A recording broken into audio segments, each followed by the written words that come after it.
여러분 안녕하십니까? 뉴스가 있는 저녁 변상욱입니다.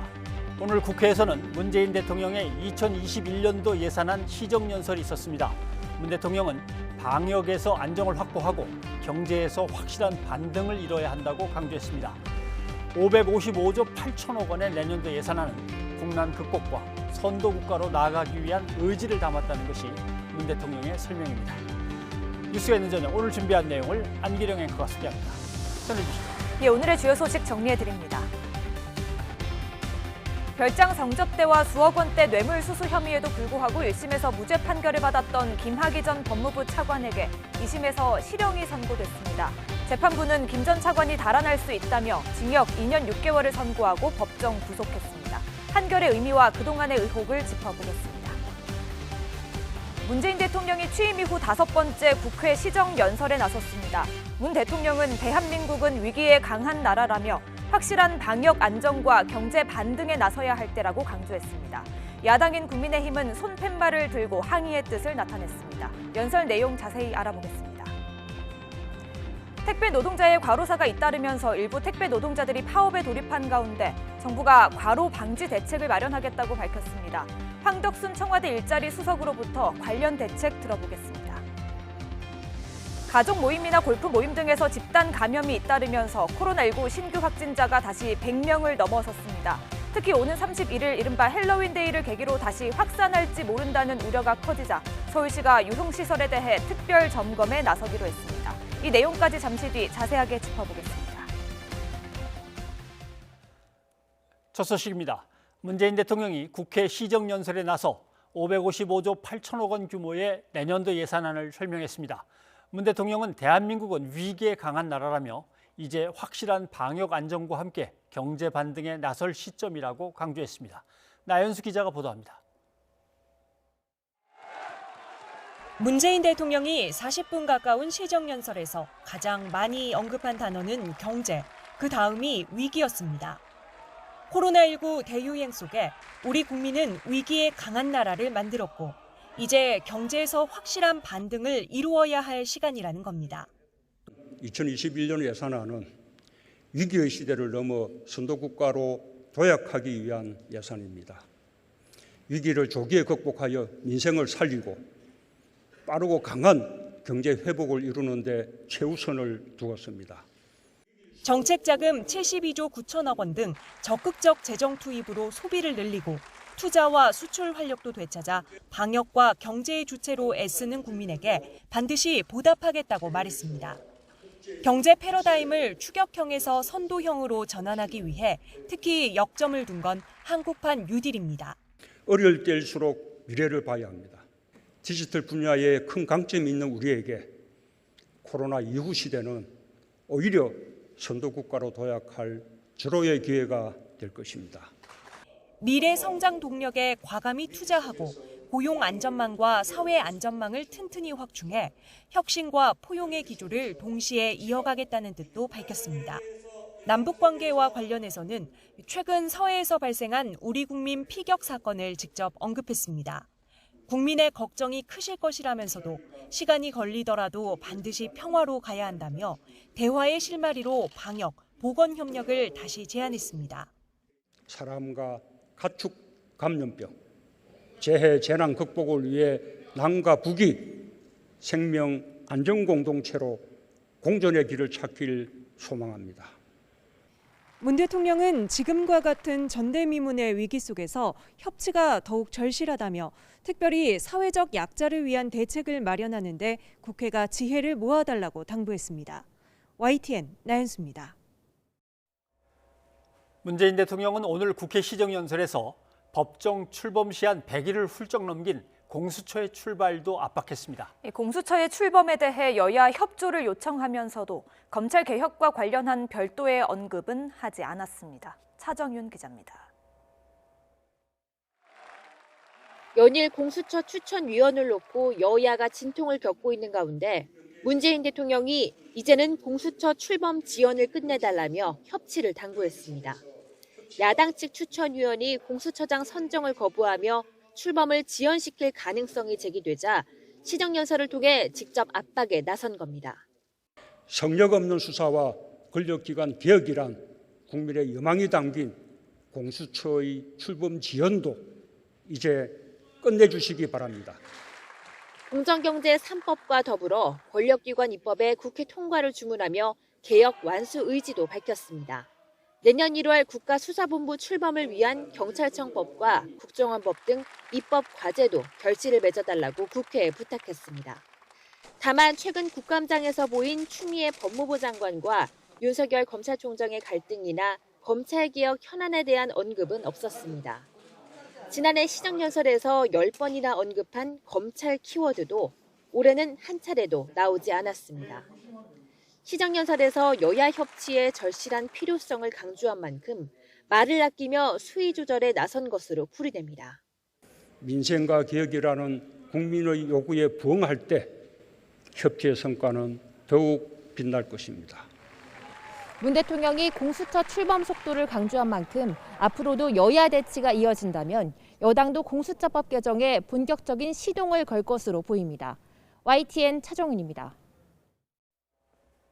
문재인 대통령의 시정연설을 시작으로 국회는 정부가 제출한 555조 8천억 원 규모의 내년도 예산안 심사에 돌입했습니다. 국민의힘은 15조 원 이상 삭감하겠다고 벼르고 있습니다. 우철희 기자입니다.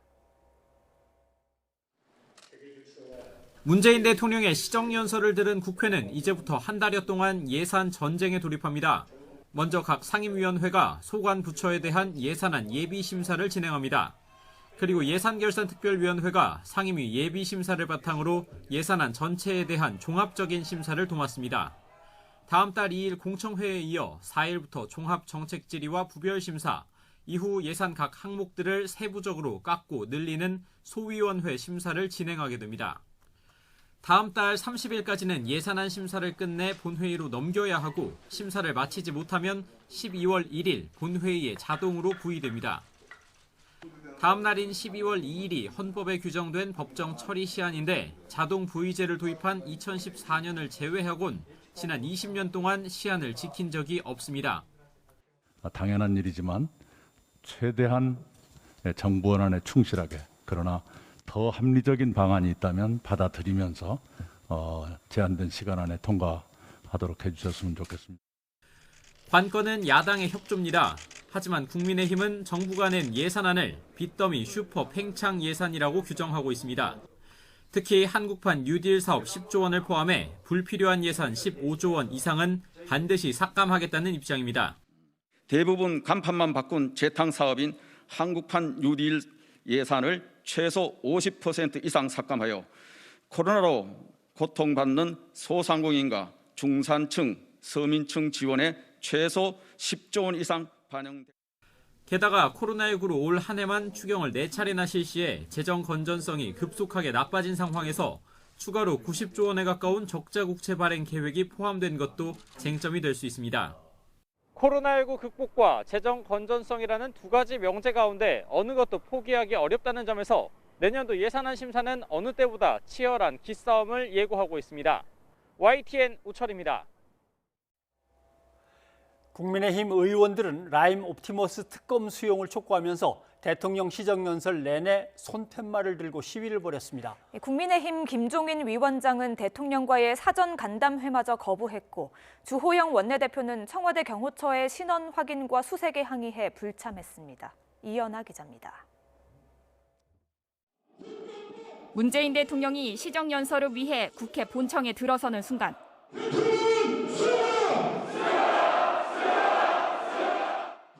국민의힘 의원들은 구호를 외치며 라임 옵티머스 특검 수용을 압박했습니다.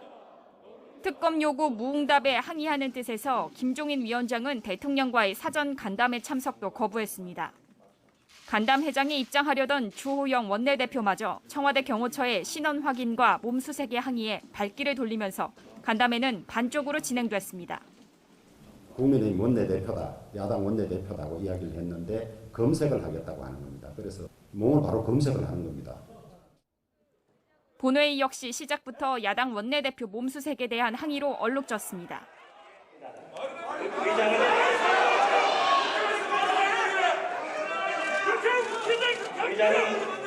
사실관계를 확인하고 거기에 대해서 합당한 조치를 요구할 것이며 그리고 일단 그런 일에 대해서 일어난 것에 대해서 유감스럽게 생각한다는 말씀을 먼저 드리겠습니다.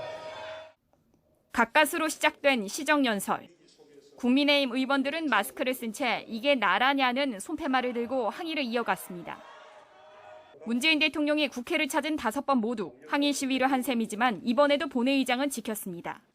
대통령이 퇴장할 때도 민주당은 기립박수를 쳤지만 국민의힘은 손팻말 항의를 하며 시정연설을 마무리했습니다. 청와대 경호처는 외부 행사에선 오부 요인을 제외한 모두를 검색하는 게 경호 업무 지침이라면서도 융통성이 없었던 점은 유감이라고 밝혔습니다. 시정연설 내용을 놓고도 민주당은 협치 의지를 보여줬다고 호평했지만 국민의힘은 자화자찬이자 독주 선언이었다며 상반된 평가를 내놨습니다. YTN 이현아입니다. 들으신 대로 국민의힘 주호영 원내대표가 문재인 대통령의 국회 시정연설에 앞서 진행된 사전 환담에 참석하려다가 청와대 경호팀으로부터 몸수색을 당했다며 발끈했습니다. 주 원내대표는 야당 원내대표라고 했는데도 경호원들이 수색하려 해 발길을 돌렸다고 밝혔는데요. 국민의힘 의원들은 본회의장에서 거세게 항의한 뒤 의원총회까지 열어 성토하기도 했습니다. 직접 들어보시죠. 오늘 참으로 황당한 일을 겪었습니다. 국민의힘 원내대표다, 야당 원내대표다고 이야기를 했는데 검색을 하겠다고 하는 겁니다. 야당 원내대표를 이렇게 수색한 적이 있나? 있다는 겁니다. 나는 수색당하고는 들어갈 수가 없다. 그러고 돌아 나왔습니다. 저는 그동안 대통령께서 이렇게 안 했어요. 아주 이례적인 오늘 케이스인데 어떤 의도가 숨어 있는지 자세하게 좀 살펴봐야 됩니다.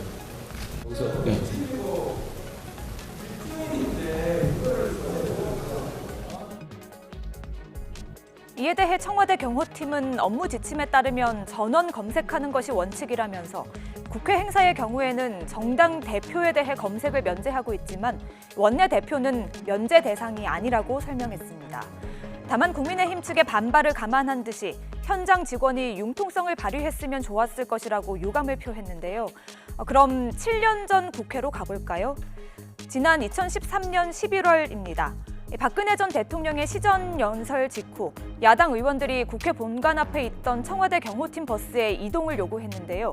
야당 의원들의 본관 앞 집회를 일부러 방해하는 것이 아니냐며 강기정 전 의원이 버스를 발로 차자 경호팀 직원들이 달려들어 뒷덜미를 잡아채면서 몸싸움이 벌어졌죠.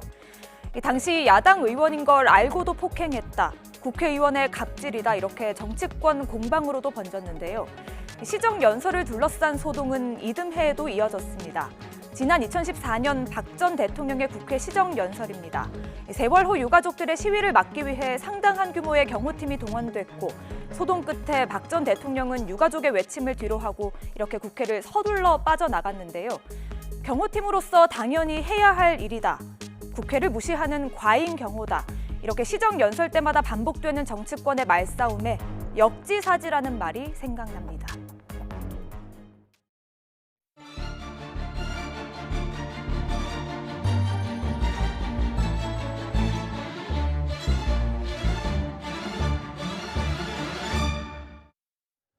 네, 취임 이후 5번째 시정연설에 나선 문 대통령.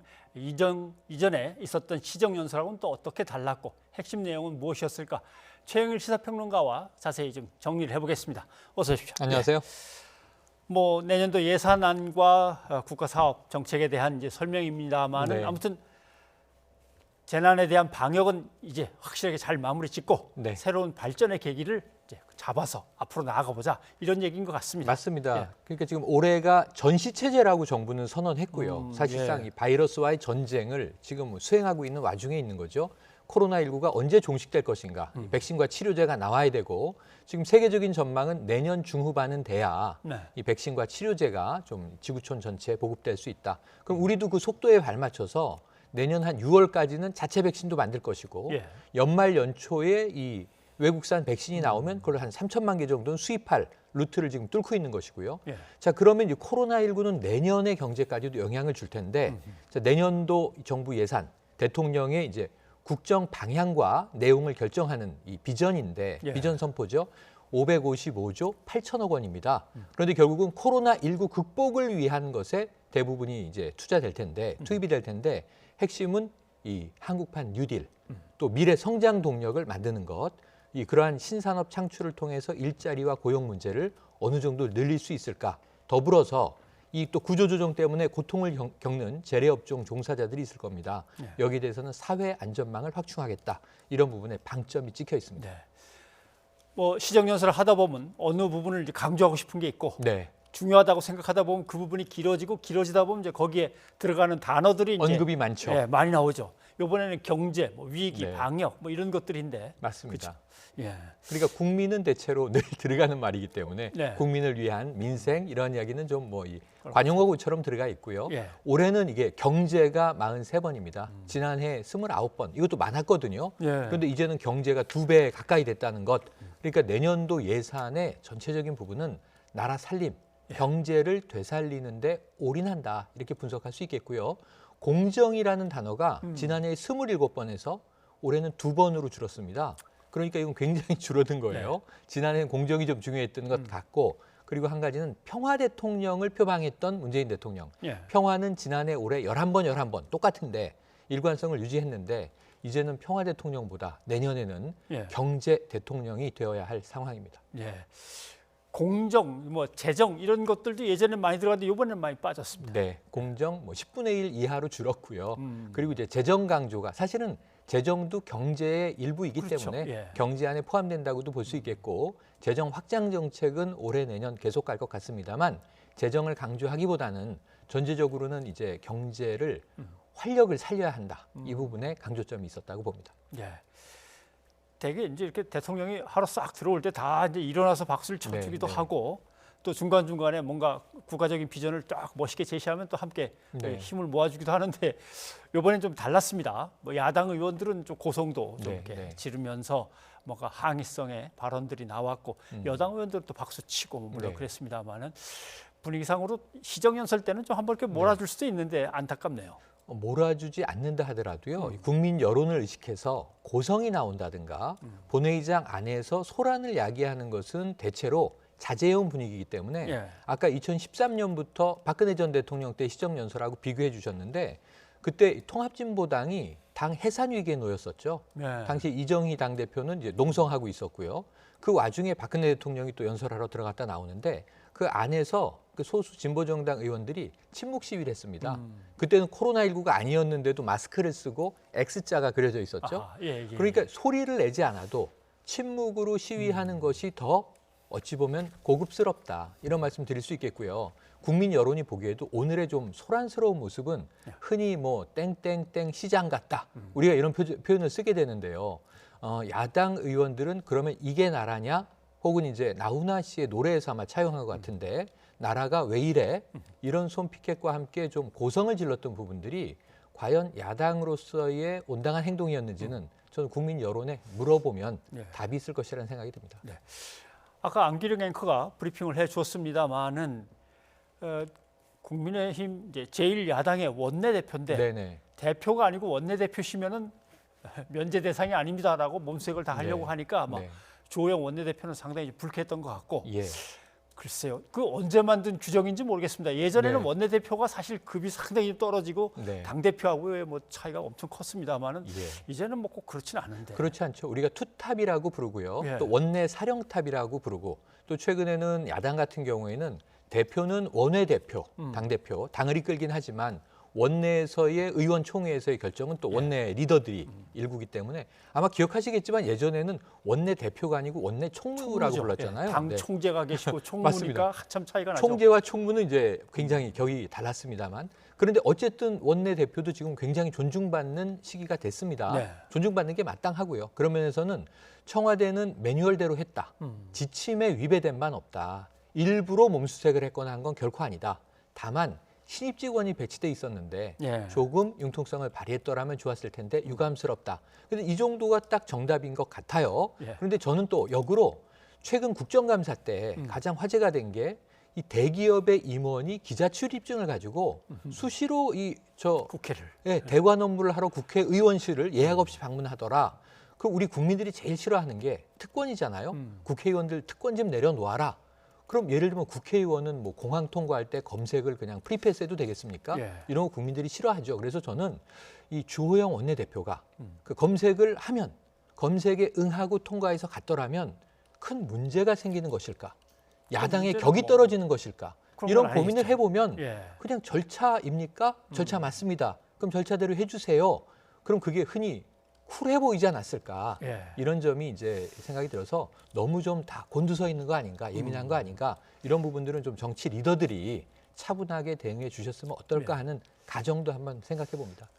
행정부처를 이렇게 늘 지켜본 바로는 이럴 때는 경호실에서 전날 내일 제1야당 또는 제2야당에 대해서 원내대표들이 계신데 어떻게 할까? 당대표는 어떻게 할 건가?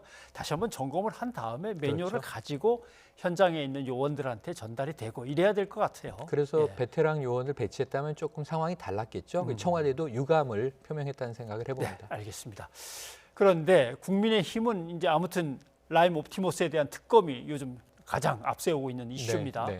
대통령에게 이걸 수용하라라고 손팻말을 이제 펼쳐 들고 내내 들고서 이제 시위를 했는데 특검 수용은 대통령이 결정할 문제가 아니라 국회에서 처리할 문제 아닌가? 지금 말씀하신 그대로입니다. 납득되지 않는 부분이요. 지금 특검은 특별법을 만들어서 특별검사를 띄우게 되고요. 이건 여야 합의 사항이고 여야가 합의해서 국회에서 법 제정을 해서 특검으로 간다라고 하면 가는 겁니다.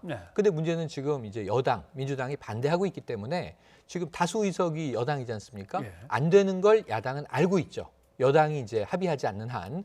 그리고 이 부분에 대해서 역으로 아까 보면 현수막 같은 게 하나 떠 있던데 국회 내에 보면은 자, 특검을 거부하는 자가 범인이다 이렇게 써 있어요. 지난주 국정감사 때 이 검찰총장에게 한번 이 의중을 물어봤나? 야당 의원들이. 자, 지금 라임하고 옵티머스 수사가 부실 수사 같은데 검사가 접대받았다는 이야기도 터져 나오고 그렇다면 이거 검찰이 제대로 수사할 수 있느냐? 특검으로 보내야 되는 거 아니냐라고 물었으면 총장은 뭐라 그랬을까요? 당연히 검찰이 아주 정말 가감없이 수사하겠다는 얘기를 했을 거 아닙니까? 그럼 특검을 거부하는 자가 저희 추정으로는 검찰도 특검을 찬성할 리는 없잖아요. 이런 부분들에 대해서 야당이 조금 교통정리가 안 돼 있는 것 아닌가. 그래서 저는 윤석열 총장을 그렇게 강력하게 지지하면서 검찰의 수사는 또 못 믿겠다. 차라리 그걸 이 대통령이 왔을 때는 인사권자라는 얘기가 여러 번 나왔지 않습니까? 뭐 추 장관의 거취 문제 같은 것은 제기할 수 있다고 봐요. 그런데 특검을 수용하지 않아서 대통령의 시정연설에 대해서 저렇게 소란이 벌어졌다는 것은 오히려 국회 내부의 책무를 방기하고 국정의 한 축이지 않습니까? 입법부가. 그런 부분에서는 행정부에 대해서만 너무 성토하는 모습이 아니었을까. 조금은 제가 보기에는 의제가 잘못 설정된 것 같다는 생각도 듭니다. 무슨 제1야당은 대통령에게 특검 얘기를 꺼냈는데 대통령은 제1야당에게 오히려 공수처 얘기를 꺼냈습니다. 법으로 언제까지는 이게 출발하도록 명시가 돼 있는데 벌써 100일이나 넘었다. 이거 좀 해달라라는 얘기입니다. 그렇죠. 이제 105일 만에 겨우겨우 공수처장 후보 추천위원이 2명 어제 선임이 됐죠. 그런데 지금 이제 또 민주당은 걱정이죠. 비토권을 행사하러 들어오는 것 같다. 위원회는 간신히 꾸려졌지만 또 하세월 가는 거 아니냐. 민주당은 지금 이제 이미 발의한 개정 법안을 통과시킬 것인가를 고심하는 시점에 놓여 있습니다. 다음 주면 이제 11월이 오는 거고요. 그럼 예상국회고 이제 연말이 금방 됩니다. 이 대통령 오늘은 공수처 얘기는 거의 간단하게 한 문장 정도로 처리했습니다만 지금 야당의 결단도 필요하고요. 만약에 야당이 여기 합의하지 못한다면 여당의 결단의 시간도 이제 얼마 남지 않은 것 같습니다. 한번 연말에 공수처 출범 문제는 파란일 것 같은데 여야가 한번 머리를 맞대주면 어떨까 하는 이제 마지막 희망을 한번 걸어보겠습니다. 뭐 여야가 좀 머리를 맞대고 합의안을 꺼내서 멋있게 출범시키면 뭐 국민들 보기에 참 좋을 텐데 저는 말이죠. 초대 공수처장이 여야가 합의할 수 있는 중립적이고 훌륭한 인물이 된다면 결국은 사람이 조직을 꾸리고 운영하는 것이기 때문에 처음에 첫 단추를 잘 깨면 그다음엔 전통이 만들어질 텐데 지금 여기가 이제 쉽지 않은 상황인데 이미 만들어질 수밖에 없다는 가정 하에 야당도 한번 공수처가 어떻게 하면 중립적으로 게슈타포 얘기를 계속 하시거든요. 근데 이제 권력의 하수가 아니라 권력의 견제자가 될 것인가를 고심해 주시길 바랍니다. 네, 알겠습니다. 대통령 시정연설 최영일 평론가와 함께했습니다. 고맙습니다. 고맙습니다.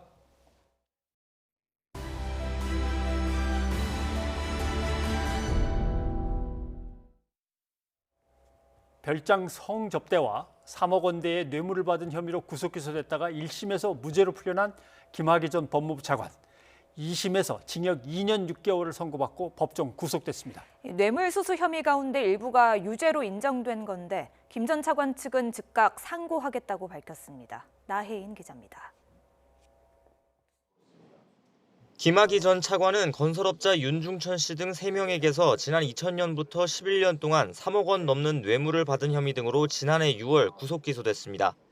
특히 윤 씨에게선 13차례나 성접대를 받은 혐의도 포함됐는데 1심 판단은 모두 무죄였습니다. 이른바 별장 동영상에 찍힌 남성을 김 전 차관으로 특정하는 등 성접대 사실은 인정했지만 공소시효가 지났고 제3자 뇌물수수 등 다른 혐의도 입증되지 않았다는 이유를 들었습니다. 하지만 항소심 판단은 달랐습니다. 뇌물수수 혐의 가운데 사업가 최모 씨에게 받은 4,300만 원어치 금품이 대가성 있는 알선 수뢰에 해당한다며 유죄를 인정한 겁니다. 재판부는 최 씨가 김 전 차관에게 경제적 이익을 제공하는 대가로 자기 사업에 예상되는 검찰 수사를 해결하려는 구체적인 의사가 있었다고 판단했습니다. 그러면서 김 전 차관이 검찰 핵심 간부로서 누구보다 높은 도덕성을 가지고 일했어야 하는데도 알선 명목으로 큰 돈을 받았다고 질타했습니다. 또 이번 사건은 사회적 문제였던 이른바 검사와 스폰서 관계가 과연 지금은 존재하지 않는지 질문도 던지고 있다며 징역 2년 6개월에 벌금 500만 원을 선고하고 뇌물수수액 4,300만 원을 추징했습니다. 눈을 감고 판결을 듣던 김 전 차관은 법정 구속이 결정되자 고개를 떨구고 마실 물을 찾는 등 당황한 기색이 역력했습니다.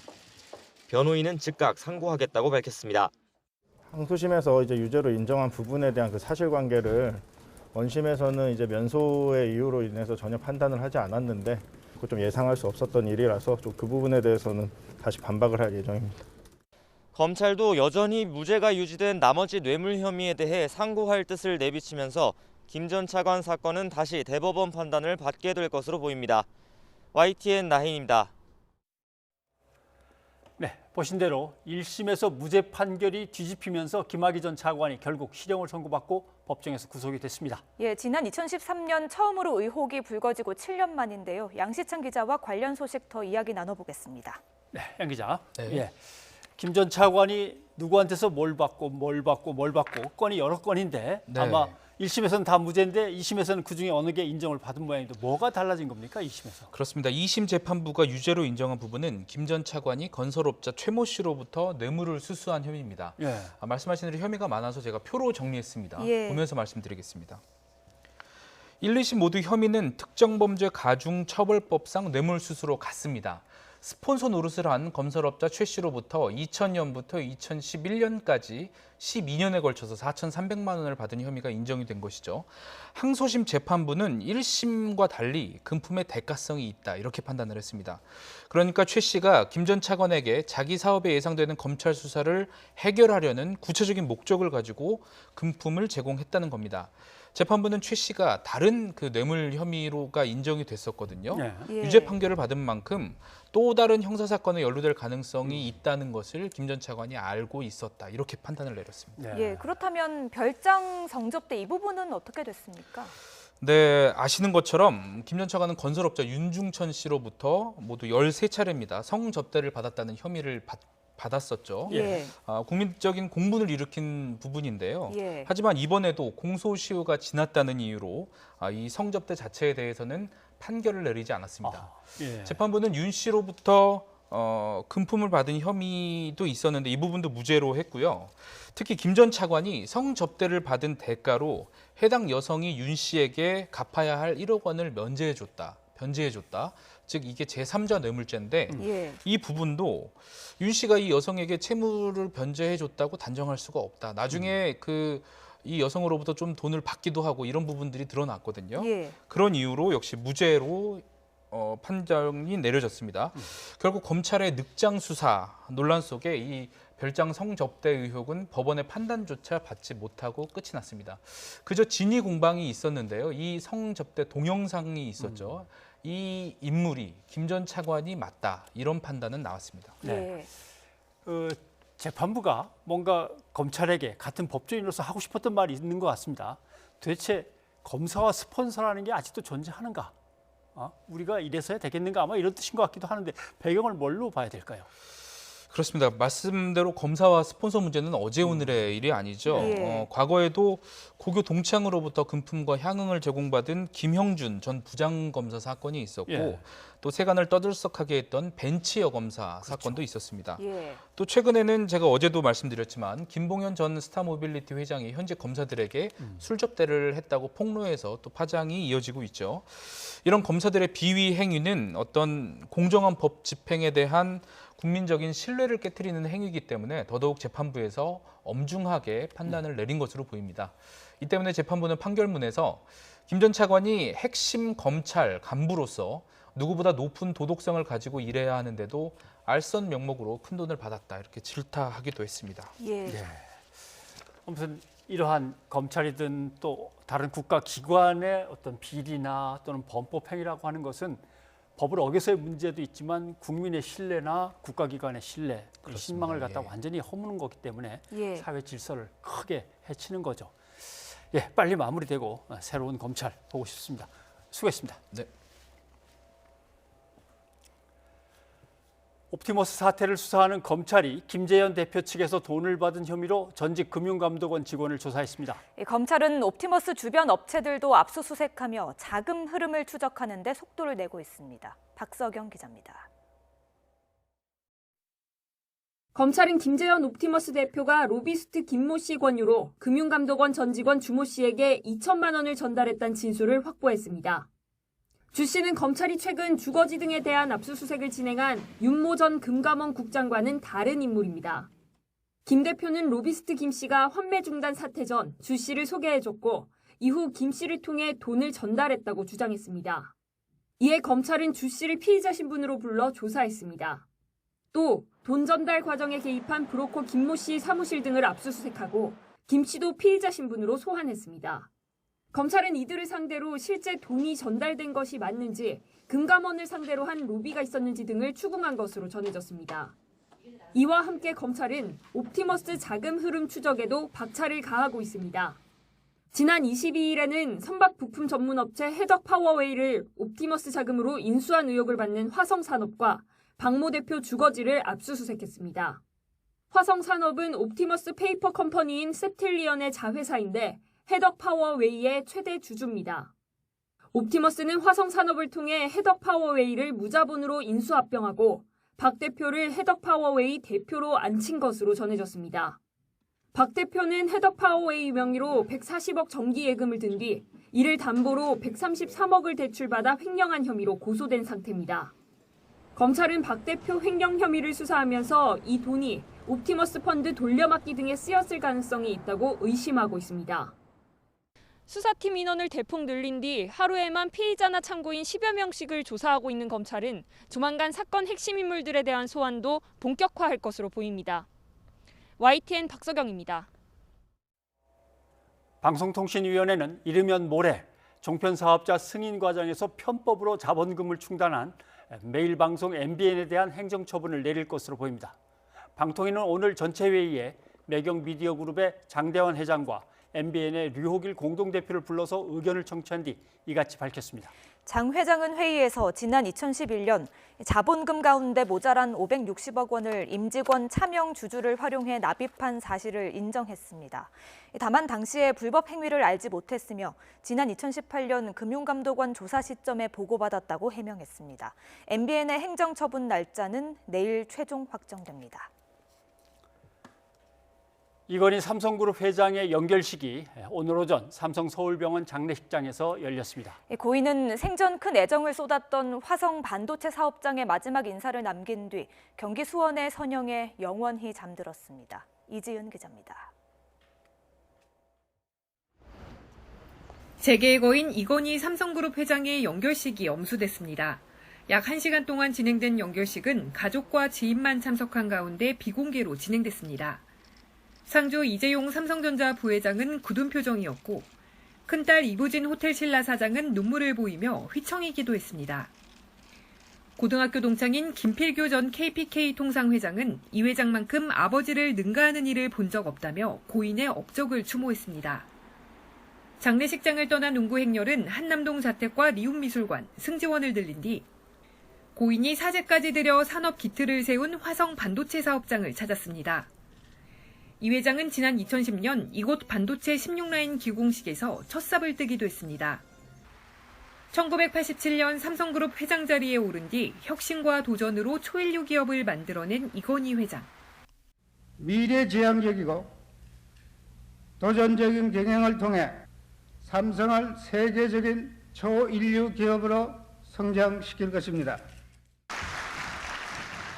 세계 제1이 되기 위해 우리가 나아갈 길은 분명합니다. 시대의 흐름을 남보다 먼저 읽고 한 발짝 앞서 변해 나가야 합니다. 마지막 출근을 마친 이건희 회장은 수원 이목동 선영에서 영면에 들었습니다. YTN 이지은입니다. 아파트와 단독주택 등의 공시가격을 시세의 90%까지 끌어올리는 방안이 이르면 이번 주에 확정돼서 발표됩니다. 고가의 아파트와 집을 여러 채 가진 다주택자들의 경우 세금 부담이 크게 늘어나 부동산 시장에 미칠 영향도 주목됩니다. 신윤정 기자입니다. 공시가격 현실화를 위해 법 개정 등의 작업을 벌여온 정부와 여당이 막바지 협의를 통해 구체적인 현실화율과 적용 시기 등을 확정합니다.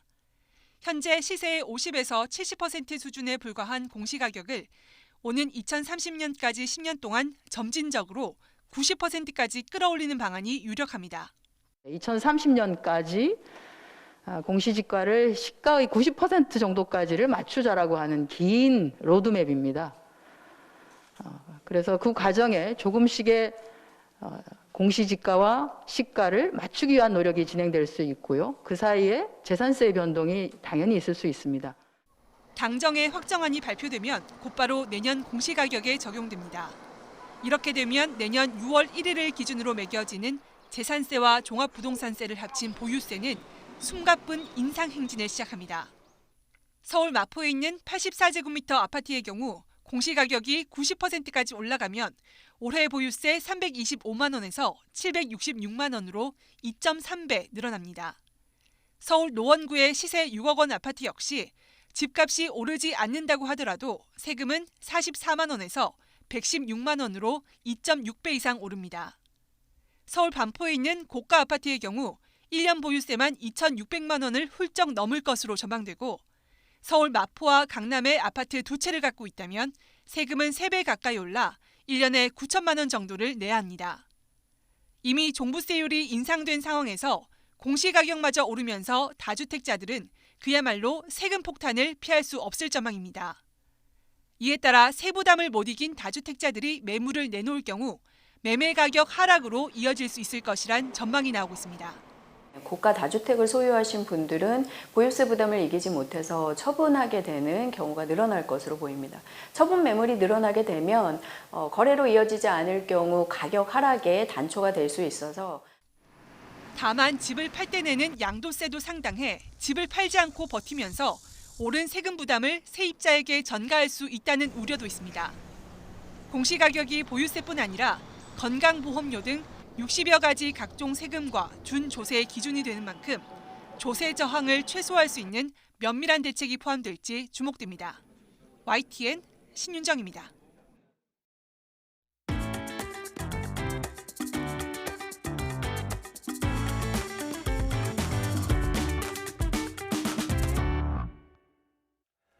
최근 택배 노동자들이 잇따라 숨지면서 우리 사회의 안전망 강화 등 대책을 요구하는 목소리가 높습니다. 오늘은 청와대 황덕순 일자리 수석을 모시고 이에 대한 대책은 무엇인지 또 비정규직 문제에 대한 근본적인 해법은 없는지 얘기를 좀 나눠보겠습니다. 어서 오십시오. 예. 네, 안녕하세요. 오늘 시정연설 때문에 바쁘셨을 텐데 이렇게 시간 내서 고맙습니다. 네. 예. 그러나 뭐 이야기할 내용들은 참 이렇게 가볍지가 않아서 좀 무겁습니다만은 대통령께서 내년 예산 설명하면서 결국 일자리를 지키는 것, 유지하는 것, 그다음에 일자리를 새로 만들어내는 것, 뭐 이걸 강조하셨는데 결국 그게 사회 안전망과 고용 창출 문제인 것 같습니다. 여기에 대한 이제 정책들은 어떤 것들이 준비되고 있는 겁니까?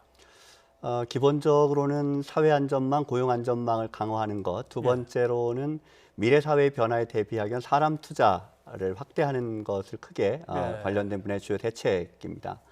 그래서 한국판 뉴딜에서는 25년까지 24조 원 정도를 투자해서 고용 사회 안전망을 확충하는 계획을 담고 있습니다.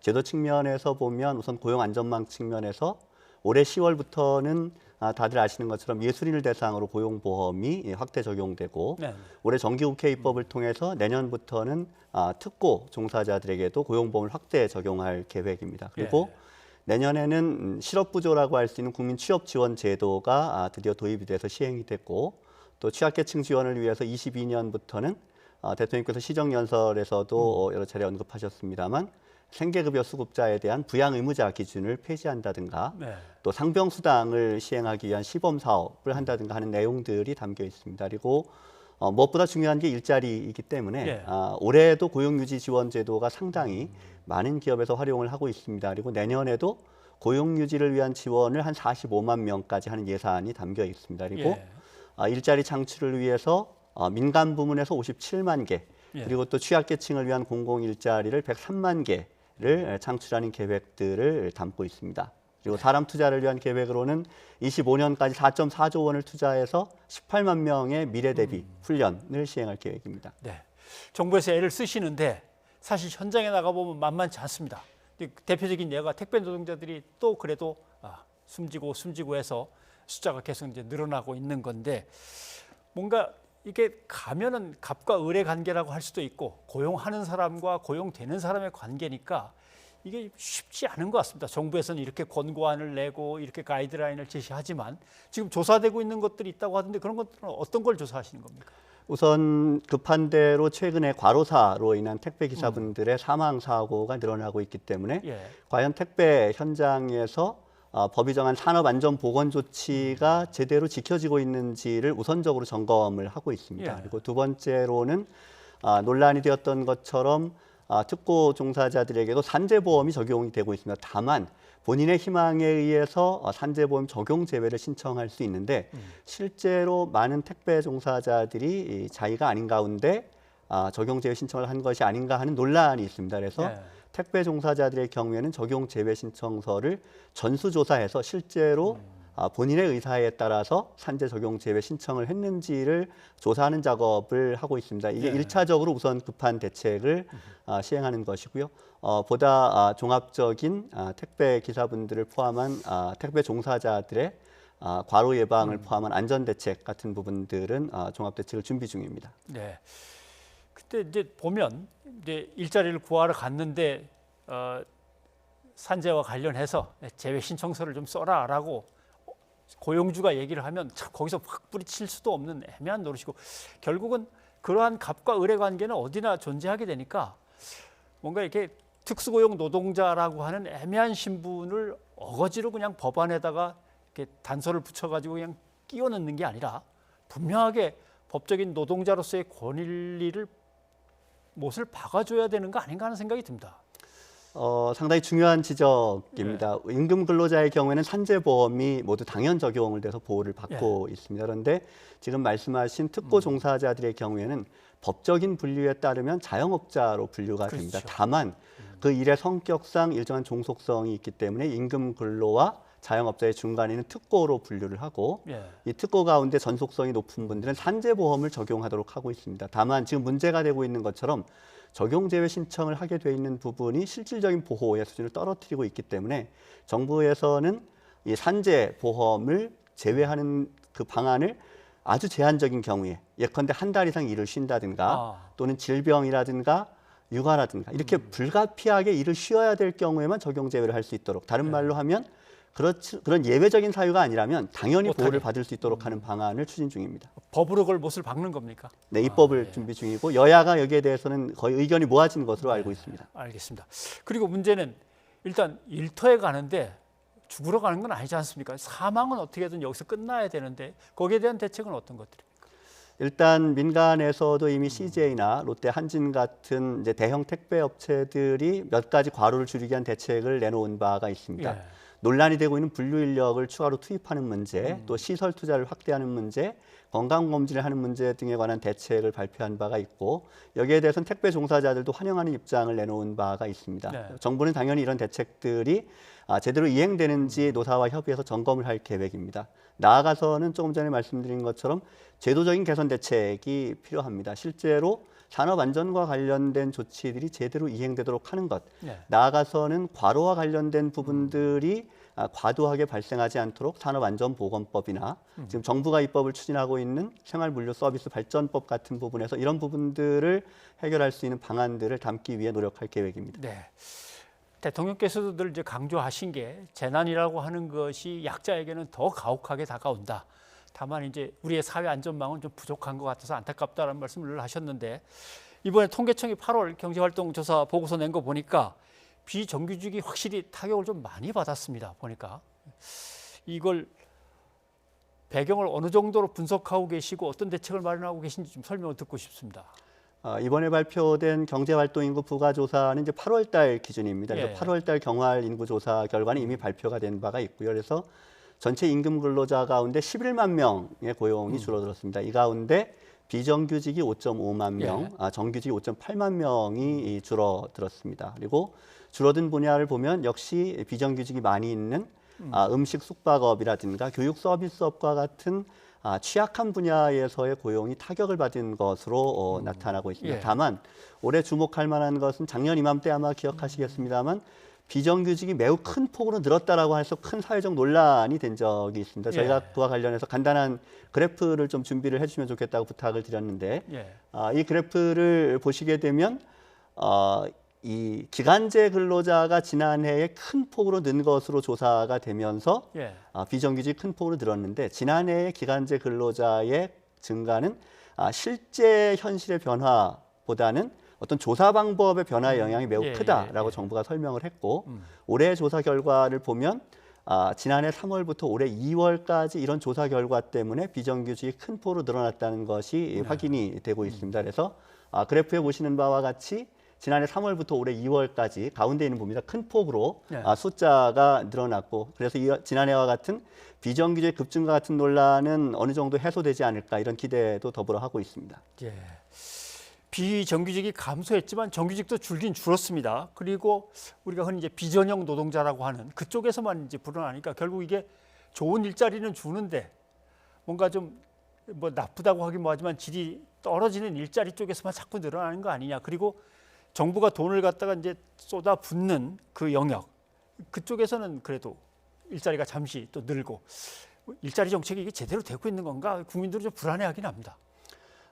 올해 코로나19에 따른 위기의 여파로 일자리가 크게 감소하고 있는 것은 사실입니다. 그리고 이런 위기의 충격이 취약계층에게 더 많은 영향을 미치는 것도 사실이고요. 그렇지만 코로나19 이전의 상황을 살펴본다면 지난해에는 근로자가 큰 폭으로 근로자를 포함해서 전체 취업자가 큰 폭으로 증가를 했고 만약 충격이 없었다면 이런 상황이 어느 정도 지속되었을 것으로 기대를 하고 있습니다. 그리고 특히 고용의 질과 관련된 측면에서는 상용직의 비중이 꾸준히 늘어난다든가 그리고 올해 8월 조사에서도 비록 고용 규모는 줄었지만 사회보험과 관련된 전반적인 가입률이 늘어난다든가 하는 조금 더 질적인 측면에서의 개선과 관련된 지표들도 나타나고 있고 이런 위기의 영향이 어느 정도 극복이 되고 난다면 다시 노동시장이 조금 더 정상화되는 방향으로 갈 수 있지 않을까 이렇게 기대를 하고 있습니다.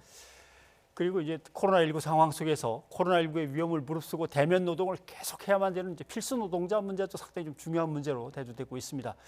지난번 이제 정부 정책은 1차적으로 폭을 잡아서 이분들한테 이제 필수 노동자로서 어떤 대우라든가 이런 걸 좀 제대로 해드리겠다라고 했는데 그 폭이 너무 좁은 것 같아서 2차, 3차 계속 더 넓혀 나가는 겁니까? 2차, 3차 대책을 당연히 준비를 하고 있고요. 지금 말씀하신 것처럼 우선 가장 급한 분들부터 대책을 준비를 했습니다. 1차 대책에 포함된 분들이 보건의료, 돌봄, 택배, 배달, 환경미화 5개 분야입니다. 누구나 생각하실 수 있는 것처럼 코로나19 상황에서 가장 감염의 위험이 높은 분야에 종사하고 있을 뿐만 아니라 또 처우 측면에서도 가장 열악한 분들입니다. 그래서 1차적으로 급한 분들을 대상으로 해서 대책을 발표를 했고 대책의 내용은 무엇보다 우선 이분들의 생명과 안전도 중요하기 때문에 감염으로부터의 보호, 그리고 이분들이 안전이나 보건 측면에서 조금 더 안전하게 하기 위한 작업 환경의 개선, 또 처우 개선 같은 부분들을 1차로 담았고 말씀하신 것처럼 보다 넓은 대상을 포함하는 2차 대책, 필요하다면 3차 대책, 그 이상의 대책까지도 준비할 계획입니다. 네, 아무튼 뭐 다른 건 없습니다. 일자리 튼튼하고 먹고 살기 좋으면 뭐 국민들이야 뭐 정부에 뭘 더 바라겠습니까? 아무튼 좀 바랄 게 많습니다. 일자리에 관련해서 협력업체나 하청업체도 좀 잘 돌봐주시고 장애인이나 농민 쪽도 좀 일자리 신경 많이 써주시고 뭐 여러 가지 할 일이 많으신데 고생 좀 해주셔야겠습니다. 네, 오늘 황수석님 바쁜 시간 내주셔서 고맙습니다. 네, 고맙습니다.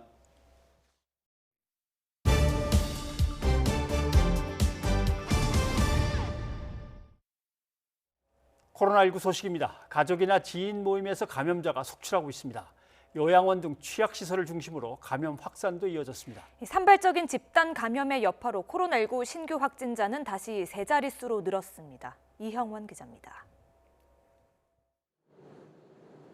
코로나19 신규 환자는 103명으로 다시 세 자릿수를 기록했습니다. 수도권을 중심으로 산발적인 감염이 이어졌는데 가족 집단 감염이 유독 많았습니다.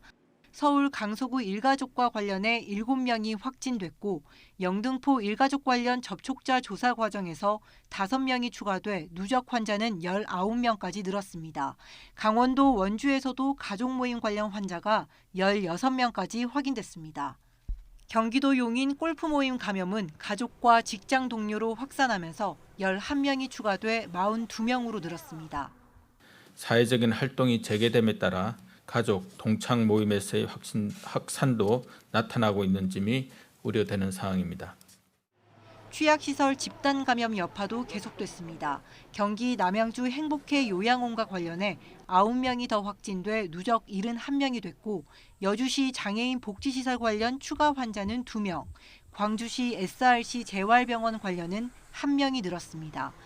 이 밖에 서울 용산구에 있는 의료업체에서도 지난 26일 첫 확진 이후 누적 환자는 8명에 달합니다. 최초 확진자와 직장 동료들은 마스크 착용이 조금 미흡한 상태였습니다. 함께 회의를 하거나 외부에서 식사 등을 함께 한 것으로 파악되었고 정부는 방심하면 언제 어디서든 유행이 크게 번질 수 있다며 직장이나 각종 모임에서 항상 마스크를 쓰고 손을 자주 씻어달라고 당부했습니다.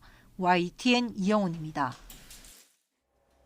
용인시 동문 골프 모임과 관련된 확진자 숫자가 40명을 넘겼습니다. 모임 당시 골프장 식당에서 일하던 직원 1명도 추가로 확진돼 골프장의 영업이 바로 중단됐습니다. 정현우 기자입니다.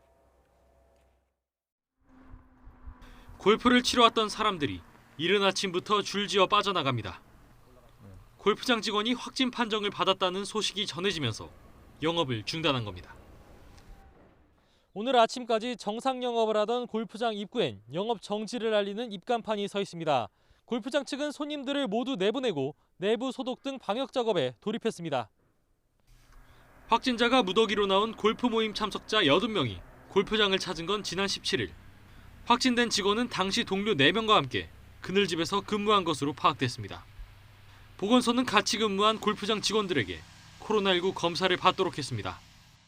직원 확진 관련해서는 역학조사 진행 중이라서 접촉 여부 따져가지고 검사 대상 가리고 진행 중인 상황이에요. 용인 골프장 관련 확진자는 40명을 훌쩍 넘었습니다.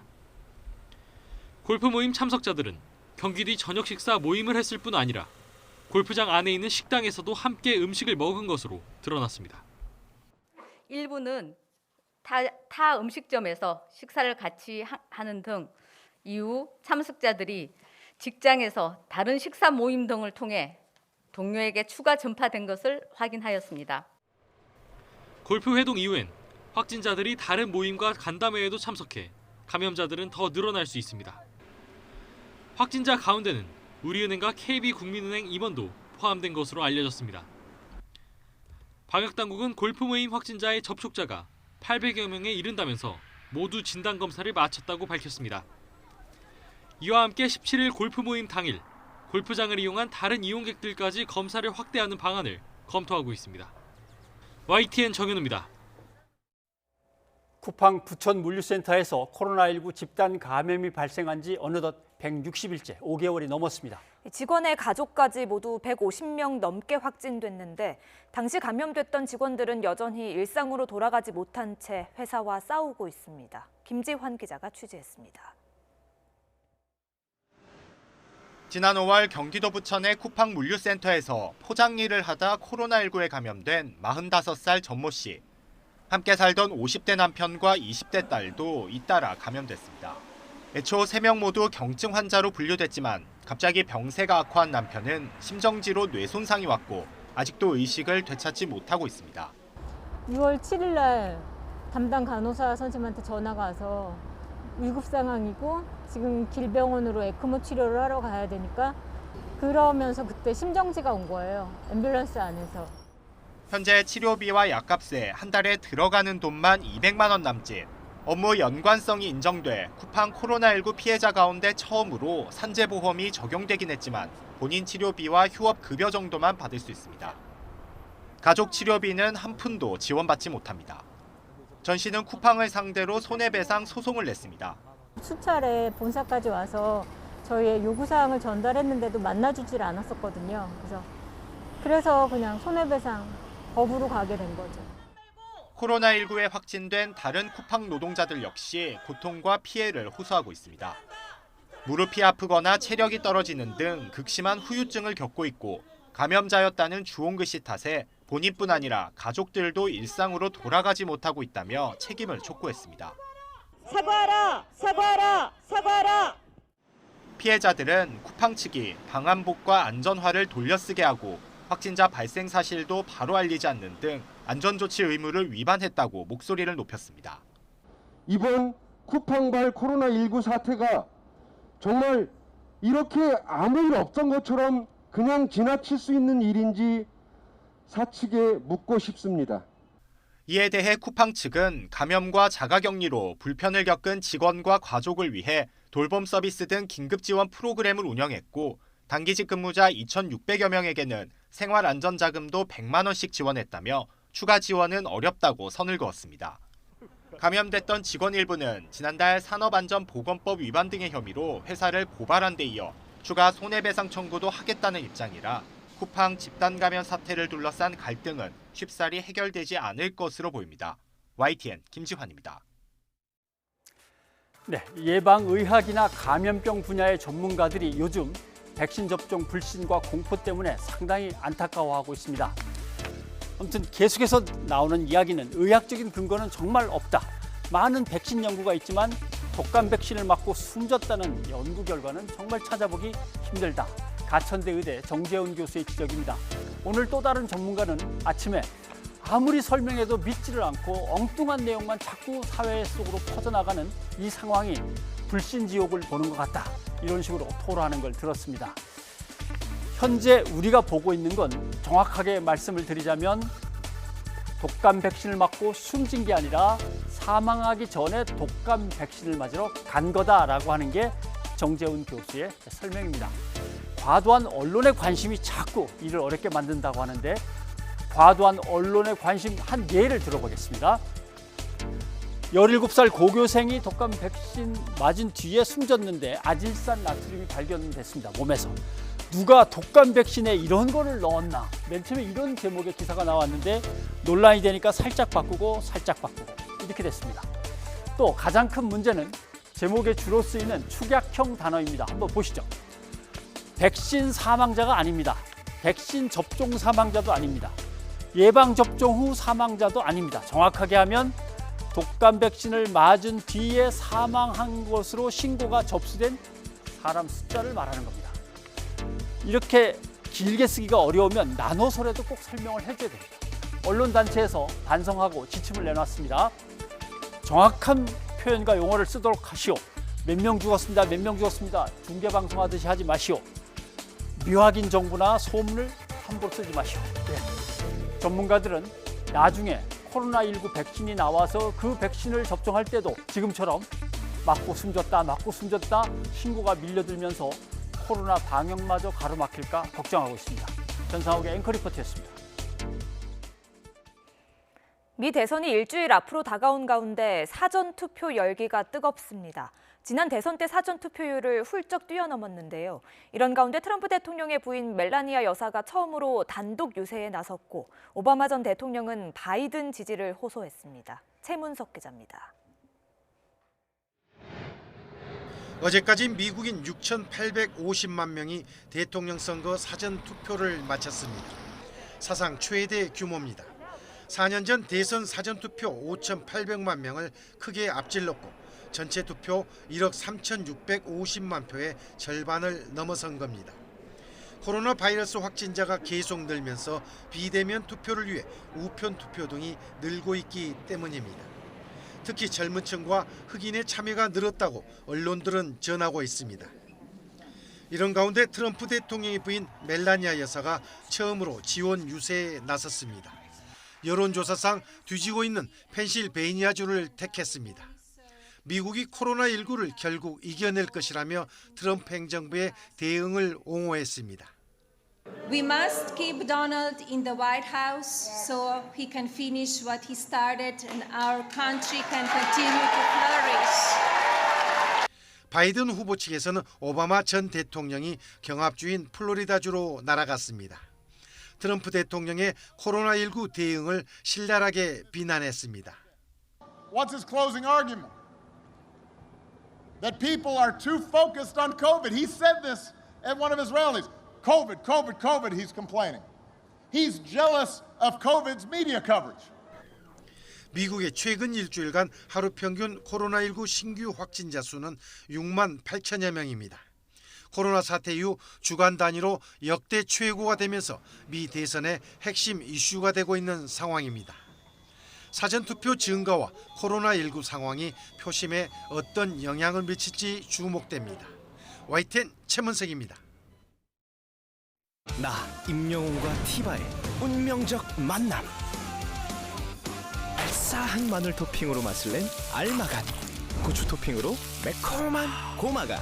티바 2마리 치킨. 티바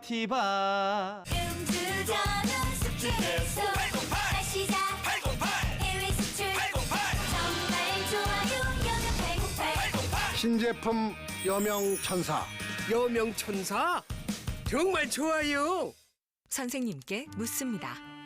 제가 부동산 투자에 관심이 많은데 지하철과 도심 속 자연환경을 누릴 수 있는 입지에 부동산 규제를 벗어난 틈새 상품이 어디 없나요?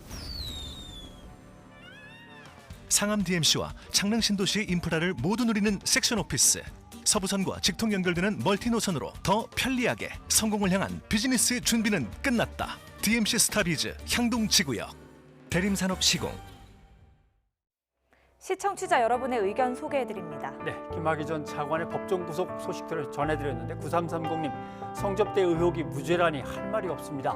나중에 N번방 처벌도 약할까 걱정입니다 해주셨고요. 예, 유튜브에서 박나나님, 김학의 전 차관의 성접대 혐의 다시 제대로 재판받아야 마땅하다 생각합니다 하셨습니다. 네, 그리고 대통령 시정연설 소식 전해드렸죠. 6365님, 대통령 연설에서 고성이 오가는 모습이라니 국회의원이라기엔 성숙하지 못한 모습입니다 해주셨고요. 예, 2667님, 국회의원이 받는 월급은 국민의 혈세입니다. 국민을 위해 일 좀 합시다 하셨습니다. 네, 그리고 일자리 수석이 직접 고용 대책을 설명했는데 유튜브에서 평화지킴이님이 경제가 회복될 때까지는 세금으로라도 일자리를 만들어야 취약계층이 살아남습니다 해주셨습니다. 예, 여기까지 여러분의 의견 소개해드렸고요. 오늘은 에이바맥스의 킹스 앤 퀸즈 들려드리고 마치겠습니다.